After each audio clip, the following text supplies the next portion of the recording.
नमस्ते। अच्छा, कभी सोचा है कि हमारे चारों तरफ एक पूरी की पूरी अदृश्य दुनिया है, एक ऐसी दुनिया जो ऊर्जा और जानकारी से भरी हुई है, और ये है तरंगों की दुनिया। तो चलिए आज इसी दिलचस्प दुनिया में उतरते हैं और इसके कुछ राज जानने की कोशिश करते हैं। तो सबसे पहला और कह सकते हैं कि सबसे बुनियादी सवाल, आखिर ये तरंग, ये वेव होती क्या है?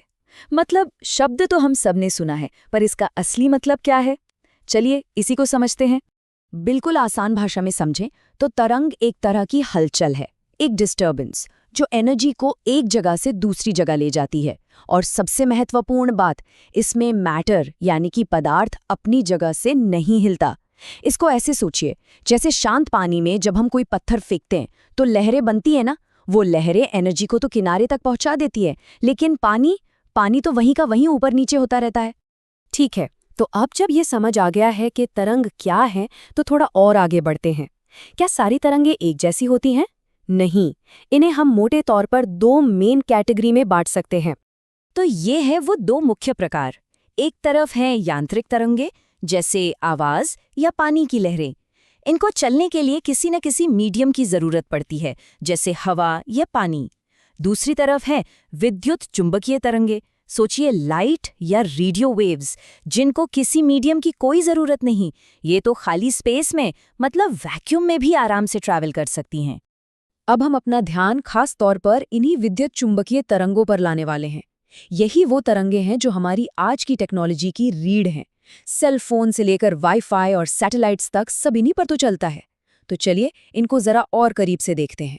लेकिन सवाल तो ये है कि ये जो अदृश्य तरंगे हैं, ये बनती कैसे हैं? इनकी शुरुआत कहाँ से होती है? देखिए, ये कोई जादू नहीं है, इसके पीछे पक्की साइंस है।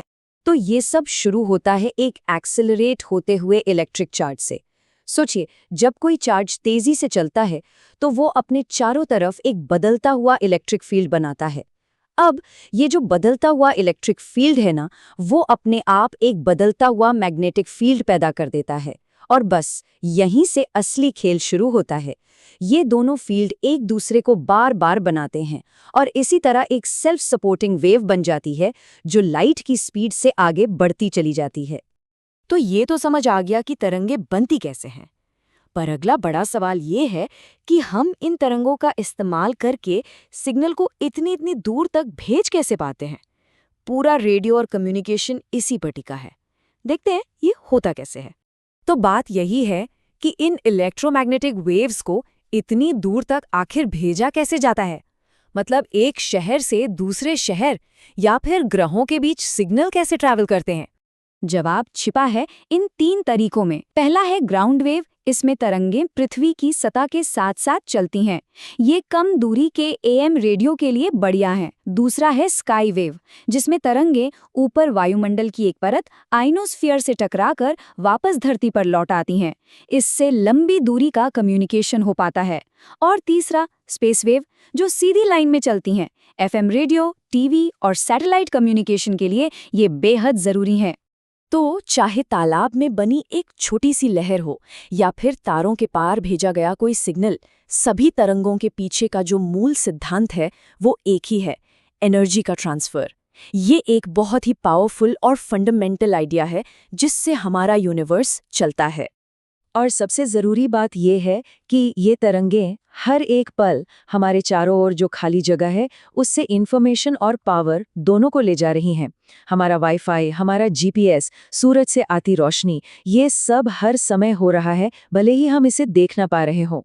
तो अगली बार जब आप बस शांत बैठे हों तो एक पल के लिए सोचिएगा जरूर कि ठीक अभी इसी पल में कौन कौन सी अनदेखी तरंगें कितनी अविश्वसनीय जानकारी लिए हुए हमारे आर पार जा रही हैं।